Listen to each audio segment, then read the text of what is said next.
Chapter 1 of The Galaxy Primes by E. Doc Smith. Recording by Mark Nelson.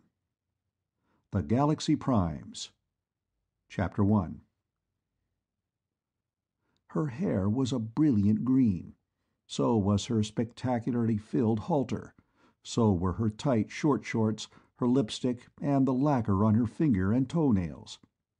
As she strolled into the main of the starship, followed hesitantly by the other girl, she drove a mental probe at the black-haired, powerfully built man seated at the instrument-banked console. Blocked. Then at the other, slenderer man who was rising to his feet from the pilot's bucket seat. His guard was partially down. He was telepathing a pleasant, if somewhat reserved greeting to both newcomers. She turned to her companion and spoke aloud. "So, these are the system's best." The emphasis was somewhere between condescension and sneer. "Not much to choose between, I'd say. Port me a 10th piece, Clee. Heads, I take the towhead." She flipped the coin dexterously. "Heads it is, Lola, so I get Jim. James, the ninth himself. You have the honor of pairing with Clee, or should I say, His Learnedness Right the Honorable Director Dr. Cleander Simsworth Garlock, Doctor of Philosophy, Doctor of Science, Prime Operator, President and First Fellow of the Galaxian Society, First Fellow of the Gunther Society, Fellow of the Institute of Paraphysics, of the Institute of Nuclear Physics, of the College of Mathematics, of the Congress of Psionists, and of all the other top-bracket brain gangs you ever heard of. Also, for your information, his men have given him a couple of informal degrees, PDQ and SOB." The big psionicist's expression of saturnine, almost contemptuous amusement had not changed. His voice came flat and cold. "The less you say, Dr. Bellamy, the better. Obstinate, swell-headed women give me an acute rectal pain. Pitching your curves over all the vizies in space got you aboard, but it won't get you a thing from here on. And for your information, Dr. Bellamy, one more crack like that, and I take you over my knee and blister your fanny." "Try it, you big, clumsy, muscle-bound gorilla," she jeered. "That I want to see. Any time you want to get both arms broken at the elbows, just try it." "Now's as good a time as any. I like your spirit, babe, but I can't say a thing for your judgment." He got up and started purposefully toward her, but both non-combatants came between. "Jet back, Clee," James protested, both hands against the heavier man's chest. "What the hell kind of show is that to put on?" And, simultaneously, "Bell, shame on you! Picking a fight already, and with nobody knows how many million people looking on? You know as well as I do that we may have to spend the rest of our lives together, so act like civilized beings, please, both of you. And don't—" "Nobody's watching this but us," Garlock interrupted. "When Pussy there started using her claws, I cut the gun." "That's what you think," James said sharply. "But Fatso and his #1 girlfriend are coming in on the tight beam." "Oh?" Garlock whirled toward the hitherto dark and silent three-dimensional communications instrument. The face of a bossy-looking woman was already bright. "Garlock, how dare you try to cut Chancellor Ferber off?" she demanded. Her voice was deep-pitched, blatant with authority. "Here you are, sir." The woman's face shifted to one side and a man's appeared, a face to justify in full the nickname Fatso. "Fatso, eh?" Chancellor Ferber snarled. Pale eyes glared from the fat face. "That cost you exactly 1,000 credits, James." "How much will this cost me, Fatso?" Garlock asked. 5,000, and since nobody can call me that deliberately, demotion 3 grades and probation for 3 years. Make a note, Miss Foster." "Noted, sir." "Still sure we aren't going anywhere?" Garlock said. "What a brain." "Sure, I'm sure," Ferber gloated. "In a couple of hours I'm going to buy your precious starship in as junk. In the meantime, whether you like it or not, I'm going to watch your expression while you push all those pretty buttons and nothing happens." "The trouble with you, Fatso," Garlock said dispassionately as he opened a drawer and took out a pair of cutting pliers, "is that all your strength is in your glands and none in your alleged brain. There are a lot of things, including a lot of tests, you know nothing about. How much will you see after I've cut one wire?" "You wouldn't dare!" the fat man shouted. "I'd fire you! Blacklist you all over the sys—" Voice and images died away, and Garlock turned to the two women in the main. He began to smile, but his mental shield did not weaken. "You've got a point there, Lola," he said, going on as though Ferber's interruption had not occurred. "Not that I blame either Bell or myself. If anything was ever calculated to drive a man nuts, this farce was. As the only female prime in the system, Bell should have been in automatically. She had no competition. And to anybody with 3 brain cells working, the other place lay between you, Lola, and the other 3 female ops in the age group. But no, Ferber and the rest of the board, stupidity uber alles, think all us ops and primes are psycho and that the ship will never even lift. So they made a grand circus of it. But they succeeded in one thing. With such abysmal stupidity so rampant, I'm getting more and more reconciled to the idea of our not getting back, at least for a long, long time." "Why, they said we had a very good chance," Lola began. "Yeah, and they said a lot of even bigger damn lies than that one. Have you read any of my papers?" "I'm sorry, I'm not a mathematician." "Our motion will be purely at random. If it isn't, I'll eat this whole ship. We won't get back until Jim and I work out something to steer us with. But they must be wondering no end outside what the score is, so I'm willing to call it a draw, temporarily, and let 'em in again. How about it, Bell?" "A draw it is, temporarily." Neither, however, even offered to shake hands. "Smile pretty, everybody," Garlock said, and pressed a stud. "The matter? What's the matter? Oh!"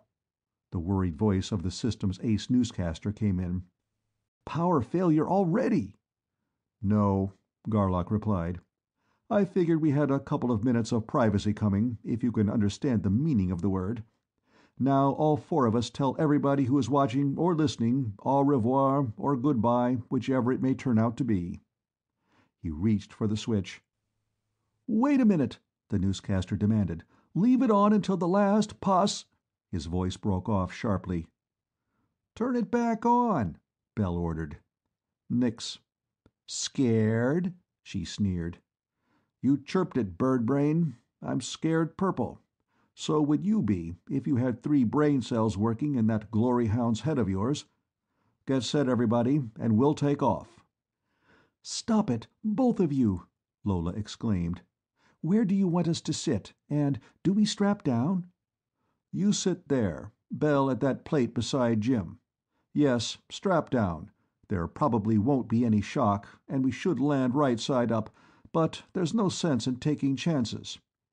Sure your stuff's all aboard?" "Yes, it's in our rooms." The 4 secured themselves. The 2 men checked, for the dozenth time, their instruments. The pilot donned his scanner. The ship lifted effortlessly, noiselessly. Through the atmosphere, through and far beyond the stratosphere. It stopped. "Ready, Clee?" James licked his lips. "As ready as I ever will be, I guess. Shoot." The pilot's right hand, forefinger outstretched, moved unenthusiastically toward a red button on his panel. Slowed. Stopped. He stared into his scanner at the Earth so far below. "Hit it, Jim!" Garlock snapped. "Hit it, for goodness sake, before we all lose our nerve!"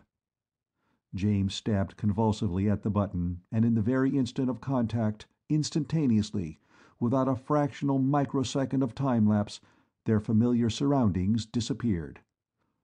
Or rather, and without any sensation of motion, of displacement, or of the passage of any time whatsoever, the planet beneath them was no longer their familiar Earth. The plate showed no familiar stars nor patterns of heavenly bodies. The brightly shining sun was very evidently not their familiar Sol. "Well, we went somewhere. But not to Alpha Centauri, not much to our surprise." James gulped twice, then went on, speaking almost jauntily now that the attempt had been made and had failed.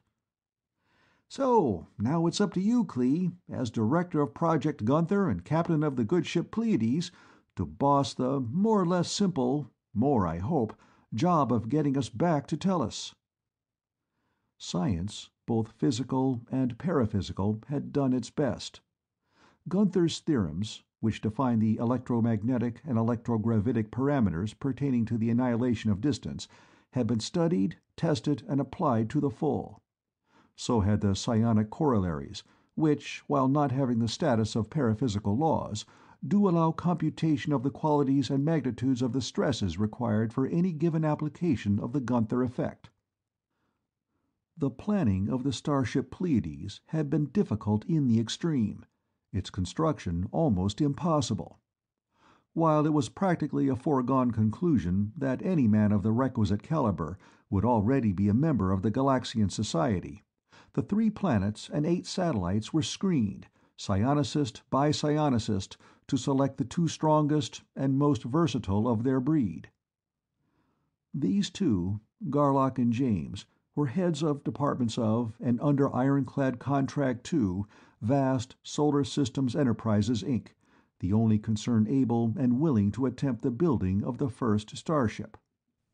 Alonzo P. Ferber, Chancellor of SSE, however, would not risk a 10th piece of the company's money on such a bird-brained scheme. Himself a Gunther first, he believed implicitly that firsts were in fact tops in Gunther ability, that these few self-styled operators and prime operators were either charlatans or self-deluded crackpots. Since he could not feel that so-called operator field, no such thing did or could exist. No Gunther starship could ever possibly work. He did loan Garlock and James to the Galaxians, but that was as far as he would go. For salaries and for labor, for research and material, for trials and for errors, the Society paid and paid and paid. Thus the starship Pleiades had cost the Galaxian Society almost 1,000 million credits. Garlock and James had worked on the ship since its inception. They were to be of the crew. For over a year, it had been taken for granted that would be its only crew. As the Pleiades neared completion, however, it became clearer and clearer that the displacement control presented an unsolved and quite possibly an insoluble problem. It was mathematically certain that, when the Gunther field went on, the ship would be displaced instantaneously to some location in space having precisely the Gunther coordinates required by that particular field. One impeccably rigorous analysis showed that the ship would shift into the nearest solar system possessing an Earth-type planet, which was believed to be Alpha Centauri, and which was close enough to Sol so that orientation would be automatic and the return to Earth a simple matter. Since the Gunther effect did in fact annihilate distance, however, another group of mathematicians, led by Garlock and James, proved with equal rigor that the point of destination was no more likely to be any one given Gunther point than any other one of the myriads of billions of equi-Guntherial points undoubtedly existent throughout the length, breadth, and thickness of our entire normal space-time continuum. The 2 men would go anyway, of course. Carefully calculated pressures would make them go. It was neither necessary nor desirable, however, for them to go alone. Wherefore the planets and satellites were combed again, this time to select 2 women, the 2 most highly gifted psionicists in the 18 to 25 age group. Thus, if the Pleiades returned successfully to Earth, well and good. If she did not, the 4 selectees would found, upon some far-off world, a race much abler than the humanity of Earth, since 83% of Earth's dwellers had psionic grades lower than 4. This search, with its attendant fanfare and studiedly blatant publicity, was so planned and engineered that two selected women did not arrive at the spaceport until a bare 15 minutes before the scheduled time of takeoff. Thus, it made no difference whether the women liked the men or not, or vice versa, or whether or not any of them really wanted to make the trip. Pressures were such that each of them had to go, whether he or she wanted to or not. "Cut the rope, Jim, and let the old bucket drop," Garlock said. "Not too close. Before we make any kind of contact, we'll have to do some organizing. These instruments," he waved at his console, "show that ours is the only operator field in this whole region of space. Hence, there are no operators and no primes. That means that from now on, until we get back to Tellus—" "If we get back to Tellus," Bell corrected sweetly. "Until we get back to Tellus, there will be no Gunthering aboard this ship." "What?" Bell broke in again. "Have you lost your mind?" "There will be little if any lepping, and nothing else at all. At the table, if we want sugar, we will reach for it or have it passed. We will pick up things, such as cigarettes, with our fingers. We will carry lighters and use them. When we go from place to place, we will walk. Is that clear?" "You seem to be talking English," Bell sneered, "but the words don't make sense." "I didn't think you were that stupid." Eyes locked and held. Then Garlock grinned savagely. "Okay. You tell her, Lola, in words of as few syllables as possible." "Why, to get used to it, of course," Lola explained, while Bell glared at Garlock in frustrated anger. "So as not to reveal anything we don't have to." "Thank you, Miss Montandon. You may go to the head of the class. All monosyllables except two. That should make it clear, even to Miss Bellamy." You beast," Bell drove a tight-beamed thought. "I was never so insulted in my life." "You asked for it. Keep on asking for it, and you'll keep on getting it." Then aloud to all three, "In emergencies, of course, anything goes. We will now proceed with business." He paused, then went on bitingly, "If possible." "1 minute, please," Bell snapped. "Just why, Captain Garlock, are you insisting on oral communication when lepping is so much faster and better? It's stupid, reactionary. Don't you ever lep?" "With Jim on business, yes. With women, no more than I have to. What I think is nobody's business but mine." "What a way to run a ship! Or a project!" "Running this project is my business, not yours. And if there's any one thing in the entire universe it does not need, it's a female exhibitionist. Besides, your obvious qualifications to be one of the Eves in case of ultimate contingency—" He broke off and stared at her, his contemptuous gaze traveling slowly, dissectingly from her toes to the topmost wave of her hairdo. 42, 20, 40, he sneered. "You flatter me." Her glare was an almost tangible force, her voice was controlled fury. 39, 22, 35, 57, 135, if any of it's any of your business, which it isn't. You should be discussing brains and ability, not vital statistics." "Brains? You?" "No, I'll take that back. As a prime, you have got a brain, one that really works. What do you think you're good for on this project? What can you do?"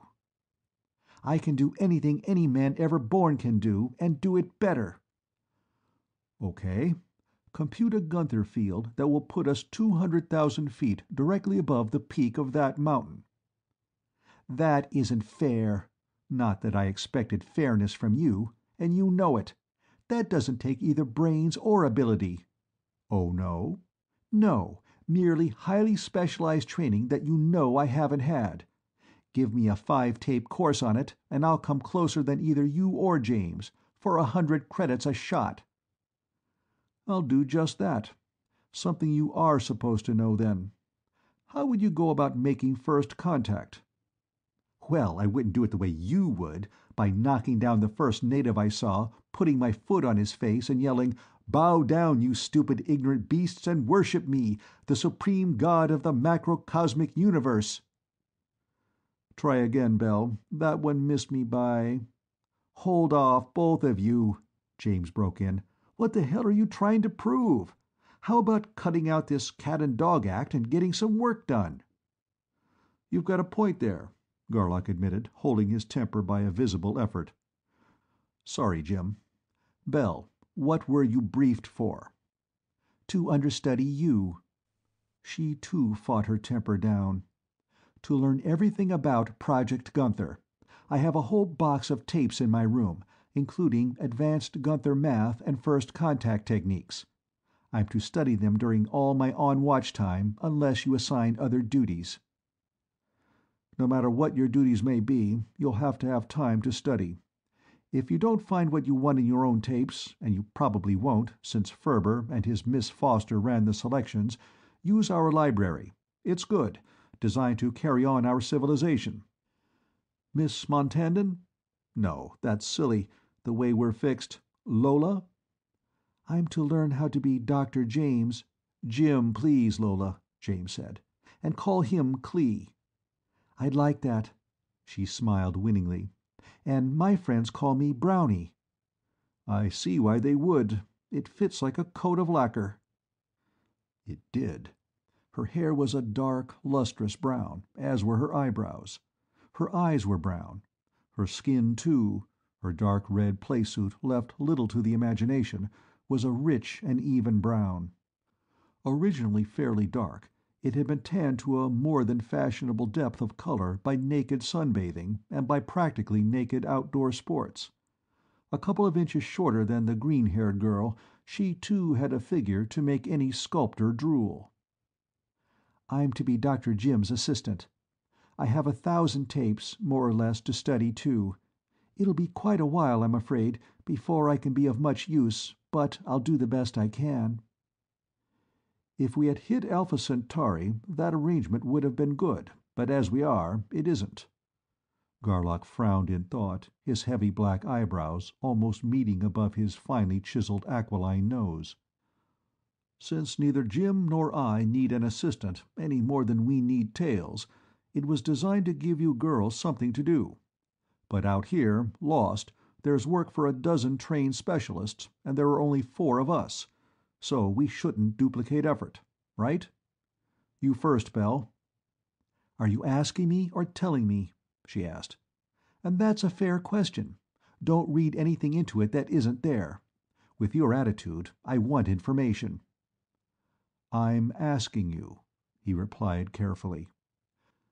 "For your information, when I know what should be done, I give orders. When I don't know, as now, I ask advice. If I like it, I follow it. Fair enough?"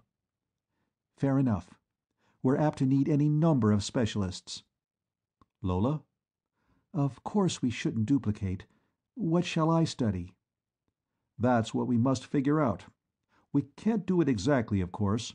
All we can do now is to set up a rough scheme. Jim's job is the only one that's definite. He'll have to work full-time on nebular configurations. If we hit inhabited planets, he'll have to add their star charts to his own. That leaves 3 of us to do all the other work of a survey. Ideally, we would cover all the factors that would be of use in getting us back to Tellus, but since we don't know what those factors are— Found out anything yet, Jim?" "A little. Tellus-type planet, apparently strictly so. Oceans and continents, lots of inhabitants, farms, villages, all sizes of cities. Not close enough to say definitely, but inhabitants seem to be humanoid, if not human." "Hold her here. Besides astronomy, which is all yours, what do we need most?"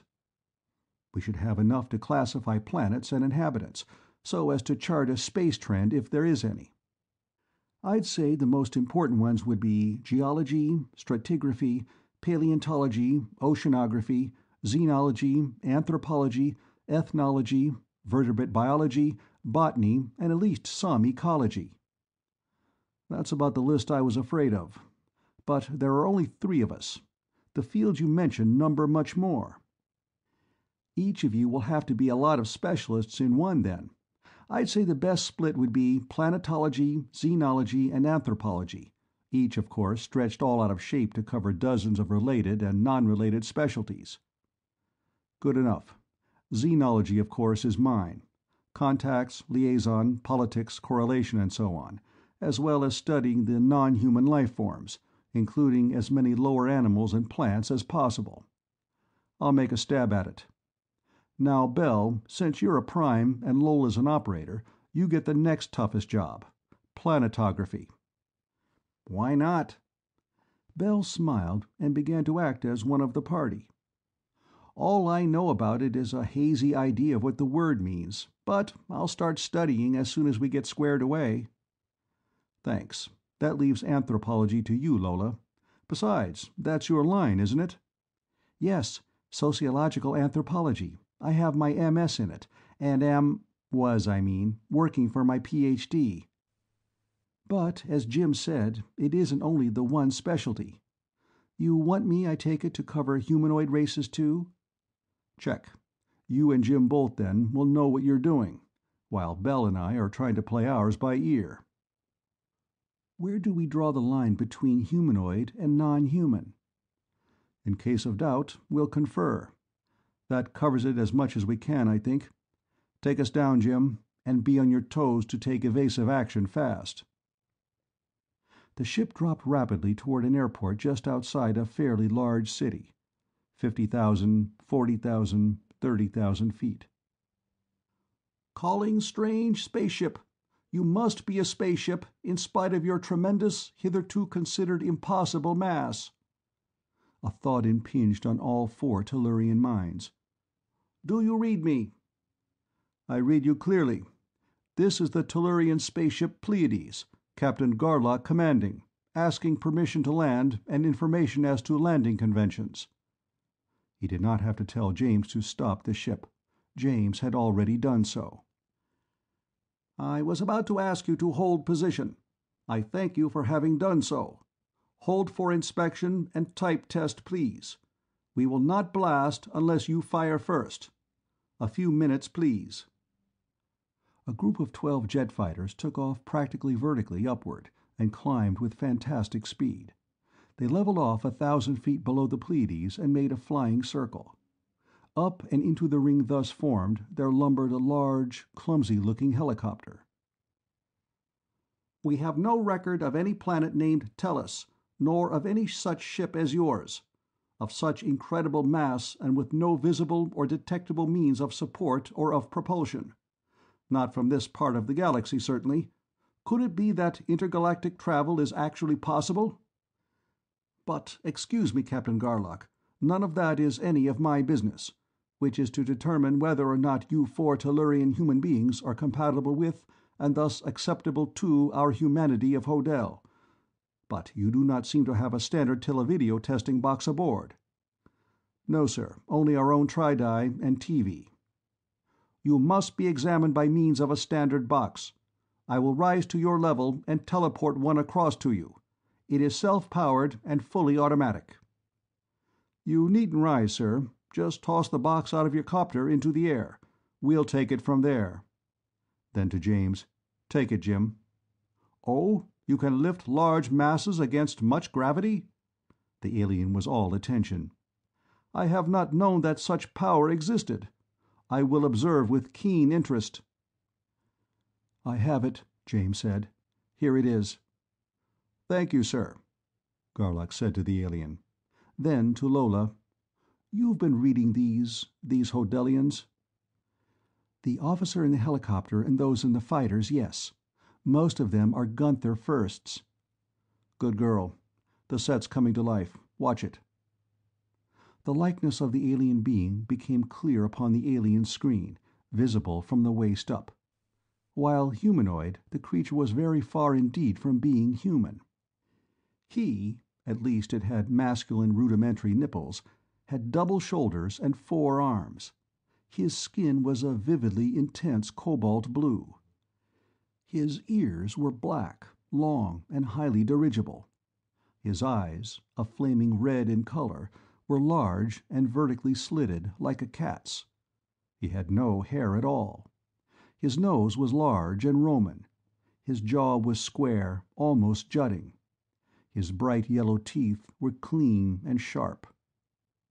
After a minute of study, the alien said, "Although your vessel is so entirely alien that nothing even remotely like it is on record, you four are completely human, and, if of compatible type, acceptable. Are there any other living beings aboard with you?" "Excepting microorganisms, none." "Such life is of no importance. Approach, please, one of you, and grasp with a hand the projecting metal knob." With a little trepidation, Garlock did so. He felt no unusual sensation at the contact. "All four of you are compatible, and we accept you. This finding is surprising in the extreme, as you are the first human beings of record who grade higher than what you call Gunther 2, or Gunther 2nd? Either one, the terms are interchangeable. You have minds of tremendous development and power, definitely superior even to my own. However, there is no doubt that physically you are perfectly compatible with our humanity. Your blood will be of great benefit to it. You may land. Goodbye." "Wait, please. How about landing conventions, and visiting restrictions and so on? And may we keep this box? We will be glad to trade you something for it, if we have anything you would like to have." "Ah, I should have realized that your customs would be widely different from ours. Since you have been examined and accepted, there are no restrictions. You will not act against humanity's good. Land where you please, go where you please, do what you please, as long as you please. Take up permanent residence or leave as soon as you please. Marry if you like, or simply breed. Your unions with this planet's humanity will be fertile. Keep the box without payment. As guardians of humanity, we Arpalones do whatever small favors we can. Have I made myself clear?" "Abundantly so. Thank you, sir. Now I really must go. Goodbye." Garlock glanced into his plate. The jets had disappeared. The helicopter was falling rapidly away. He wiped his brow. "Well, I'll be damned," he said. When his amazement subsided, he turned to the business at hand. "Lola, do you check me that this planet is named Hodel, that it is populated by creatures exactly like us, Arpalones?" "Exactly, except they aren't creatures. They are humanoids, and very fine people." "You'd think so, of course. Correction accepted. Well, let's take advantage of their extraordinarily hospitable invitation and go down. Cut the rope, Jim." The airport was very large and was divided into several sections, each of which was equipped with runways and/or other landing facilities to suit one class of craft: propeller jobs, jets, or helicopters. There were even a few structures that looked like rocket pits. "Where are you going to sit down, Jim? With the copters or over by the blast pits?" "With the copters, I think. Since I can place her to within a couple of inches, I'll put her squarely into that far corner, where she'll be out of everybody's way." "No concrete out there," Garlock said, "but the ground seems good and solid." "We'd better not land on concrete," James grinned. "Unless it's terrific stuff, we'd smash it. On bare ground, the worst we can do is sink in a foot or so, and that won't hurt anything." "Check. A few tons to the square foot is all. Shall we strap down and hang on to our teeth?" "Who do you think you're kidding, boss? Even though I've got to do this on manual, I won't tip over a half-piece standing on edge." James stopped talking, pulled out his scanner, stuck his face into it. The immense starship settled downward toward the selected corner. There was no noise, no blast, no flame, no slightest visible or detectable sign of whatever force it was that was breaking the thousands of tons of the vessel's mass in its miles-long, almost vertical plunge to ground. When the Pleiades struck ground, the impact was scarcely to be felt. When she came to rest, after settling into the ground her allotted foot or so, there was no jar at all. "Atmosphere, temperature, and so on, approximately Earth normal," Garlock said. just as our friend said it would be." James scanned the city and the field. "Our visit is kicking up a lot of excitement. Shall we go out?" "Not yet!" Belle exclaimed. "I want to see how the women are dressed first." "So do I," Lola added. "And some other things besides." Both women, Lola through her operator scanner, Belle by manipulating the ship's tremendous operator field by the sheer power of her prime operator's mind, stared eagerly at the crowd of people now beginning to stream across the field. "As an anthropologist," Lola announced, "I'm not only surprised, I am shocked, annoyed, and disgruntled. Why, they're exactly like white Tellurian human beings." "But look at their clothes," Belle insisted. "They're wearing anything and everything, from bikinis to coveralls." "Yes, but notice." This was the anthropological scientist speaking now. "Breasts and loins covered, faces uncovered, heads and feet and hands either bare or covered. Ditto for legs up to there, backs, arms, necks and shoulders down to here, and torsos clear down to there. We'll not violate any conventions by going out as we are. Not even you, Belle. You first, Chief. Yours the high honor of setting first foot, the biggest foot we've got, too, on alien soil." "To hell with that. We'll go out together." "Wait a minute," Lola went on. "There's a funny-looking automobile just coming through the gate. The press. 3 men and 2 women. 2 cameras, 1 walkie-talkie, and 2 microphones. The photog in the purple shirt is really a sharpie at Lepping. Class 3 at least. Possibly a 2. "How about screens down enough to Lep, boss?" Bell suggested. "Faster. We may need it." "Check. I'm too busy to record anyway. I'll log this stuff up tonight." And thoughts flew. "Check me, Jim," Garlock flashed. "Telepathy very good. On Gunther, the guy was right. No signs at all of any first activity, and very few seconds." "Check," James agreed. "And Lola, those Guardians out there. I thought they were the same as the Arpalone we talked to. They aren't. Not even telepathic. Same color scheme is all." "Right. Much more brutish. Much flatter cranium. Long, tearing canine teeth. Carnivorous. I'll call them just Guardians until we find out what they really are." The press car arrived and the Tellurians disembarked, and, accidentally or not, it was Bell's green slipper that first touched ground. There was a terrific babble of thought, worse even than voices in similar case in being so much faster.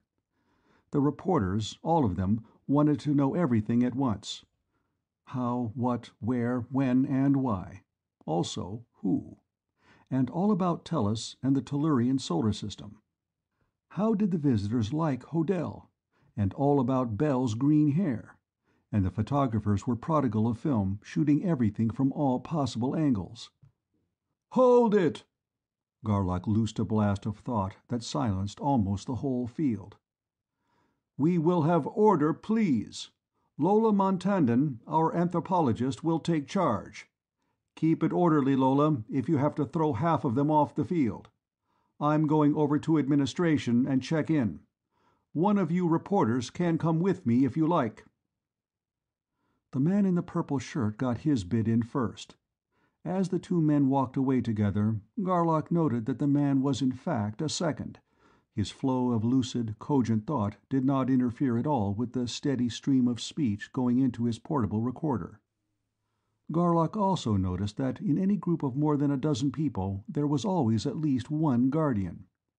They paid no attention whatever to the people, who in turn ignored them completely. Garlock wondered briefly. Guardians?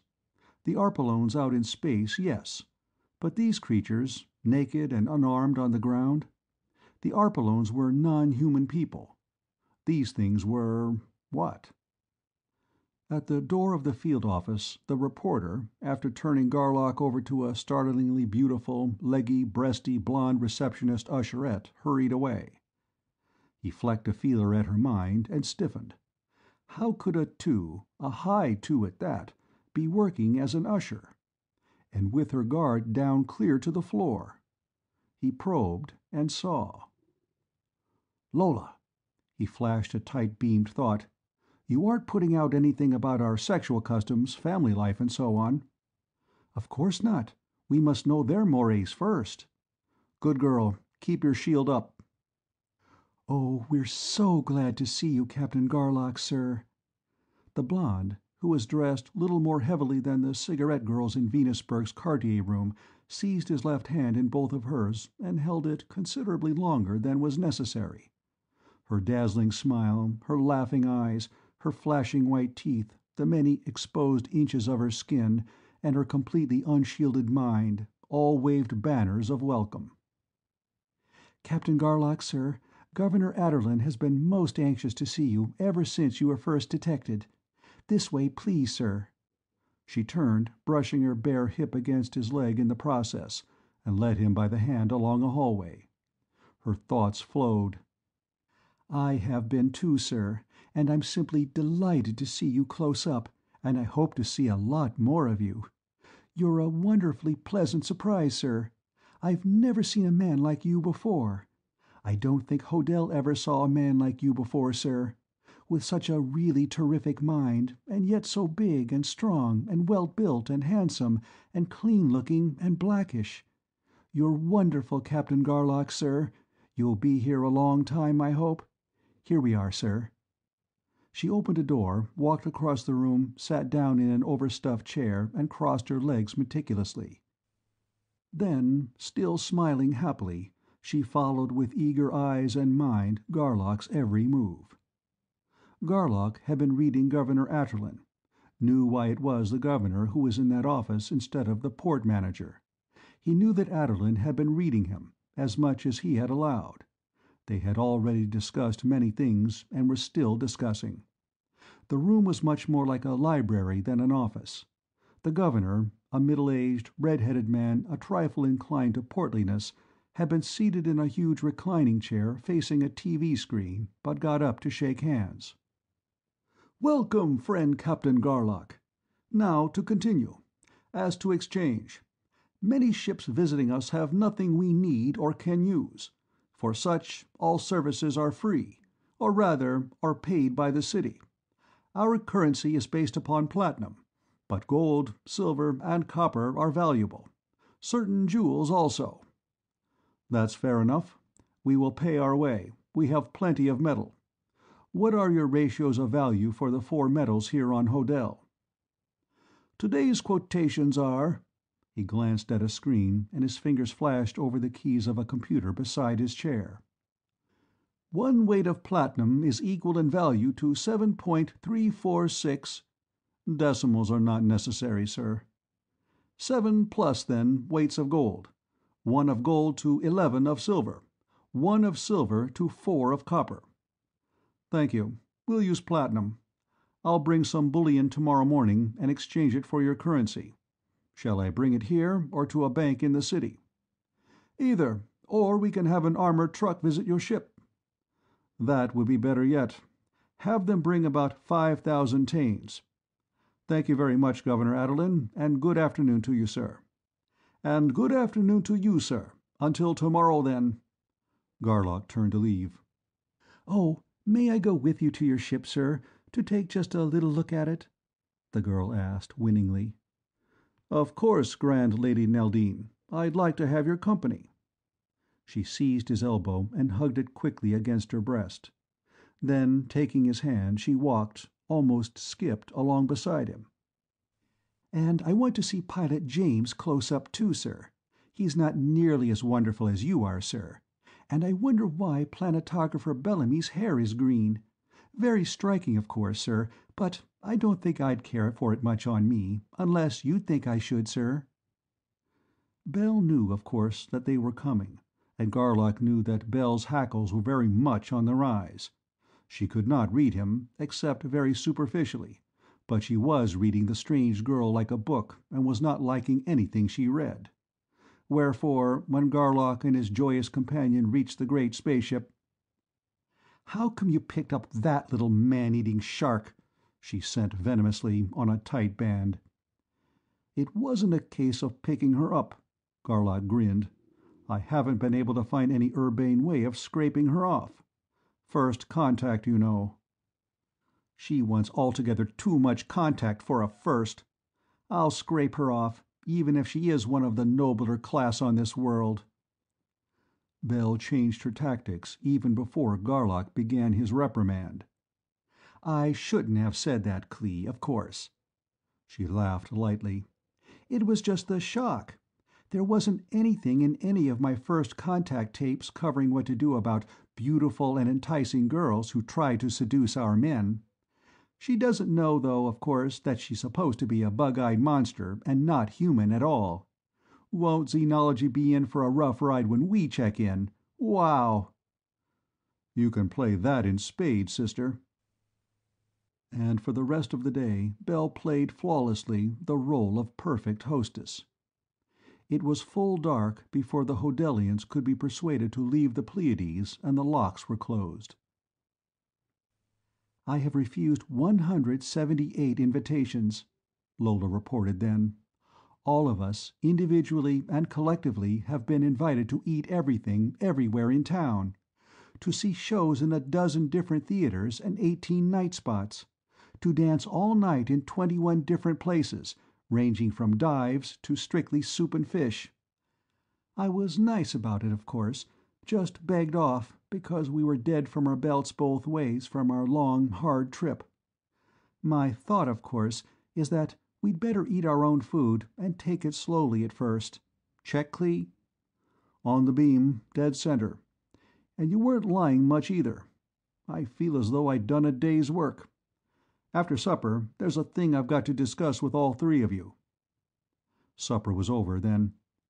We've got to make a mighty important decision, Garlock began abruptly.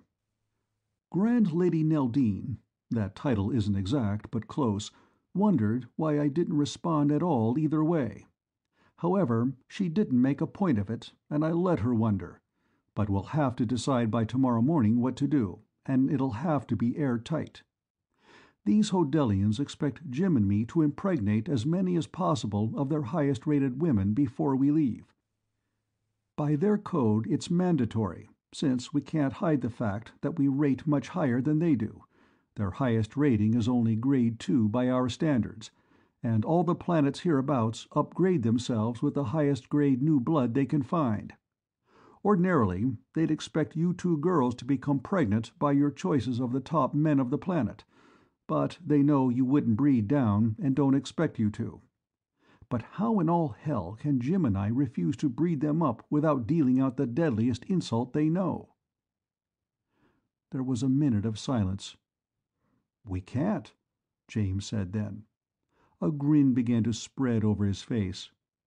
It might not be too bad an idea at that, come to think of it.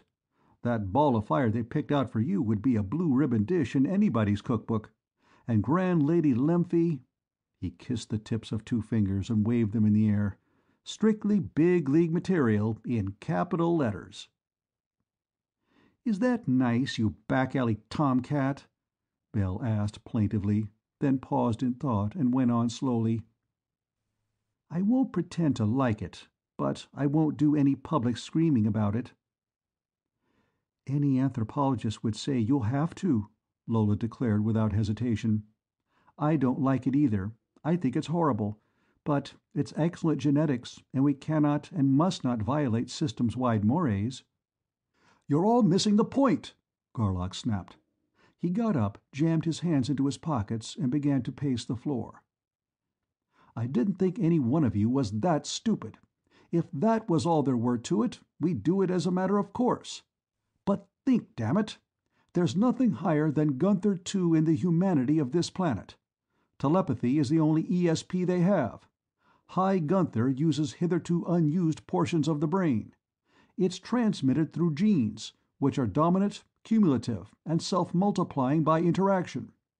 Jim and I carry more, stronger, and higher Gunther genes than any 2 men known to live.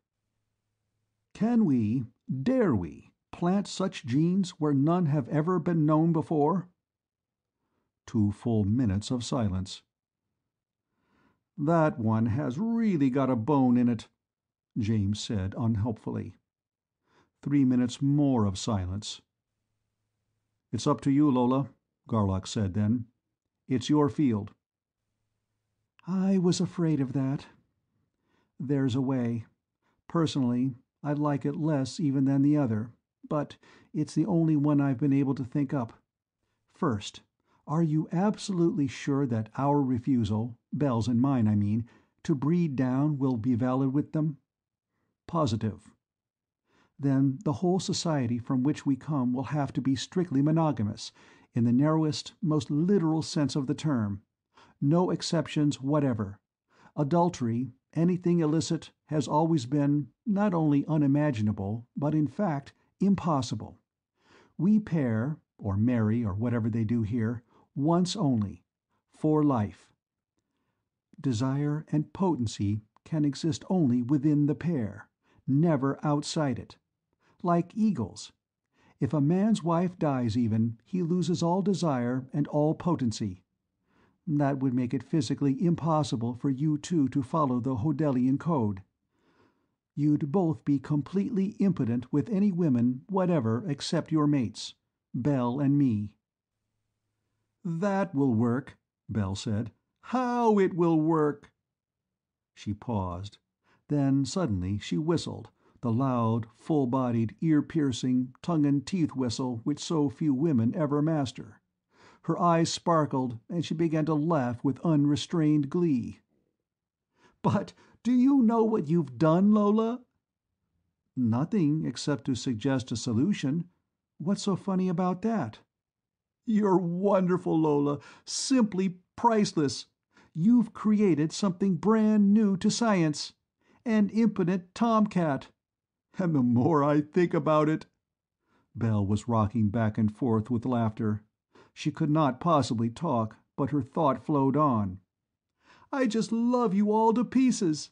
An impotent tomcat, and he'll have to stay true to me. Oh, this is simply killing me. I'll never live through it."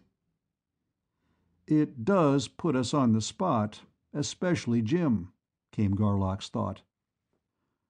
He too began to laugh, and Lola, as soon as she stopped thinking about the thing only as a problem in anthropology, joined in. James, however, did not think it was very funny. "And that's less than half of it," Belle went on, still unable to talk.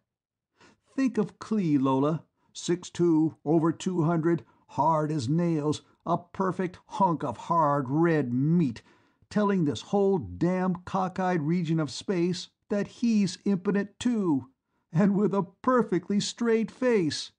And it ties in so beautifully with his making no response, yes or no, when she propositioned him. The poor, innocent, impotent lamb just simply didn't have even the faintest inkling of what she meant. Oh, my!" "Listen, listen, listen!" James finally managed to break in. "Not that I want to be promiscuous, but—" There, my precious little impotent tomcat," Belle soothed him aloud between giggles and snorts. "Us Earth girls will take care of our lover boys, see if we don't. You won't need any nasty little—" Belle could not hold the pose, but went off again into whoops of laughter. "What a brain you've got, Lola! I thought I could imagine anything, but to make these two guys of ours the two absolute tops of the whole solar system, it's a stroke of genius." "Shut up, will you, you human hyena, and listen!" James roared aloud. "There ought to be some better way than that." "Better than sheer perfection?" Belle was still laughing, but could now talk coherently. "If you can think of another way, Jim, the meeting is still open." Garlock was wiping his eyes. "But it'll have to be a dilly. I'm not exactly enamored of Lola's idea either, but as the answer, it's 100% to as many decimal places as you want to take time to write zeros." There was more talk, but no improvement could be made upon Lola's idea. "Well, we've got until morning," Garlock said finally. "If anybody comes up with anything by then, let me know.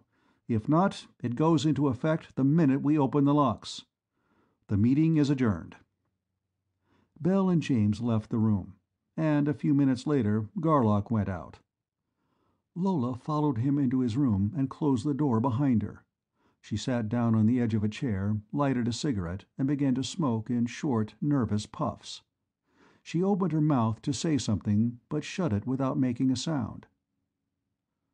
"You're afraid of me, Lola?" he asked quietly. "Oh, I don't... well, that is..." She wouldn't lie, and she wouldn't admit the truth. "You see, I've never... I mean, I haven't had very much experience." "You needn't be afraid of me at all. I'm not going to pair with you." "You're not?" Her mouth dropped open, and the cigarette fell out of it. She took a few seconds to recover it. "Why not? Don't you think I could do a good enough job?" She stood up and stretched, to show her splendid figure to its best advantage. Garlock laughed. "Nothing like that, Lola. You have plenty of sex appeal. It's just that I don't like the conditions. I never have paired. I never have had much to do with women, and that little has been urbane, logical, and strictly en passant, on the level of mutual physical desire. Thus, I have never taken a virgin.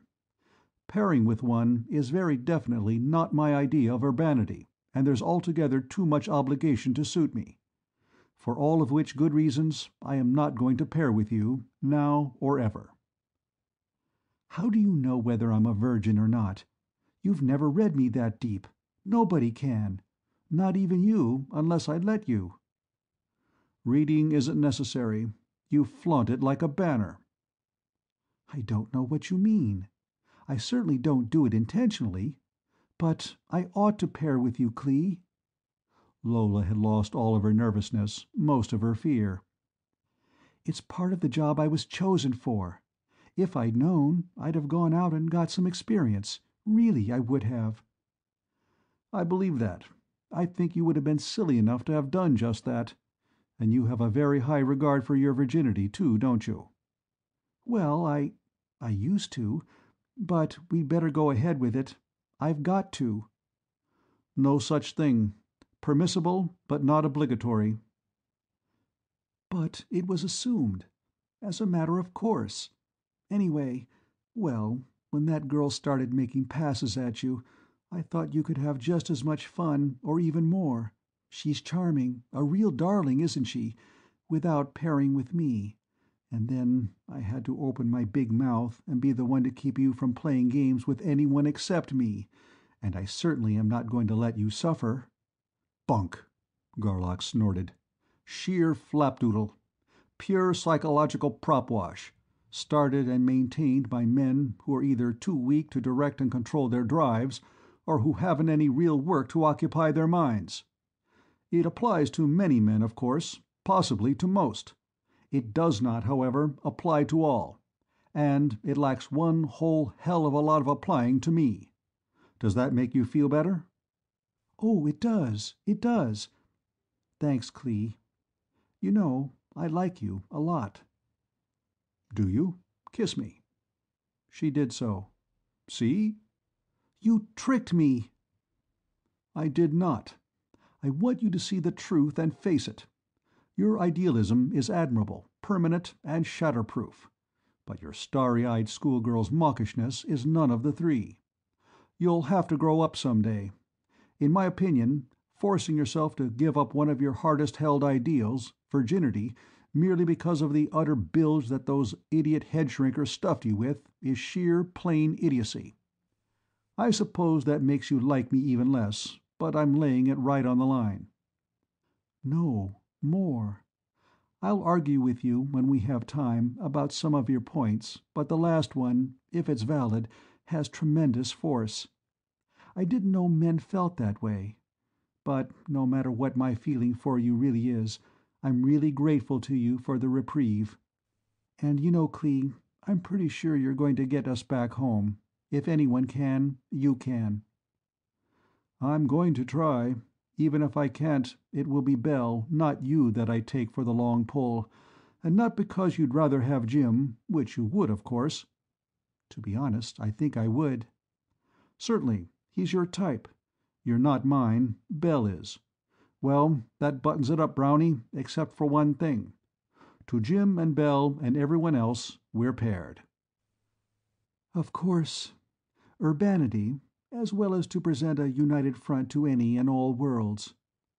"Check. So watch your shield." "I always do. That stuff is way, way down." "I'm awfully glad you called me Brownie, Clee. I didn't think you ever would."